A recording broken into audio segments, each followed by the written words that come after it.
The mountain the Himalaya can not grow but I can grow भन्ने powerful अभिव्यक्तिका छ। तपाईँ सम्पूर्णमा ह्याभ अ गुड डे अभिवादन गर्न चाहन्छु। म मनिष देव मिश्रा, घर कपिलवस्तु, नगरपालिका वडा नम्बर 2 सागर एन्ड पेसाले लाइफ कोच। हाल काठमाडौँ पर्सि जाँदैछु फेरि। एन्ड हाम्रो दिनेशजीले थोली आएको बेलामा सब प्लिज जाउँ न एकचोटि भन्ने इन्फर्म गर्नुभयो। ओके लेट्स गो भनेर बिहान मुभ गरेँ तोलीबाट, किनभने आज मात्रै मलाई यहाँ सटरडे टाइम छ, भोलि सन्डे एन्ड देन म जान्छु। फेरि पछाडि उतै हुन्छ क्लासहरू कलेज लेभलमा चाहिँ राखेको हुन्छ। Counselling, psychological part and life coaching, motivation, many more तपाईँहरूको क्लासहरू मेरो एउटा नेक्स्ट बिजी सेड्युल हुन्छ। यही मेरो पेसा हो। आज यहाँ आउनु पाएँ तपाईँहरूको बिचमा। सरको प्रस्तुति केही छ अझै थप हेर्न पाइन्छ, बुझ्न पाइन्छ, सिक्न पाइन्छ नयाँ कुराहरू। सो तपाईँलाई म एउटा कुरा के भन्न चाहन्छु भन्दाखेरि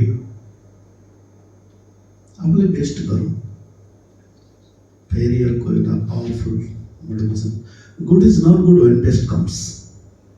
मिन्स तपाईँ त गुड हो बट यो माइन्ड सेट हामी बेस्ट कसरी हुने, how to be best. So आफूलाई बेस्ट र everything depend on your mind set. तपाईँको माइन्ड सेटमा सबै थोकहरू डिपेन्ड हुन्छ।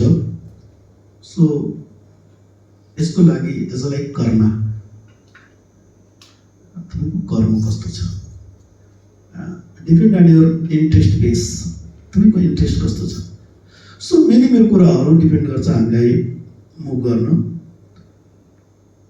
र आज मेरो इन्ट्रेस्ट भयो एलएसटिडीमा जाउँ र यसको लागि म हाम्रो बिके विश्वकर्मा जो मलाई पर्सा चौकसम्म ल्याइदिनु भयो एन्ड देन दिनेश गुप्ता उहाँले पर्सादेखि यहाँसम्म ल्याइदिनु भयो।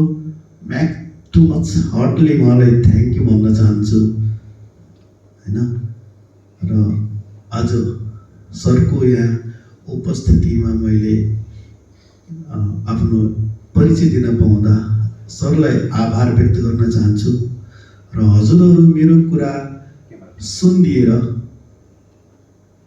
पनि केही बुझ्ने प्रयास गर्नुहुन्छ, त्यसको लागि म हजुरहरूप्रति आभार व्यक्त गर्न चाहन्छु।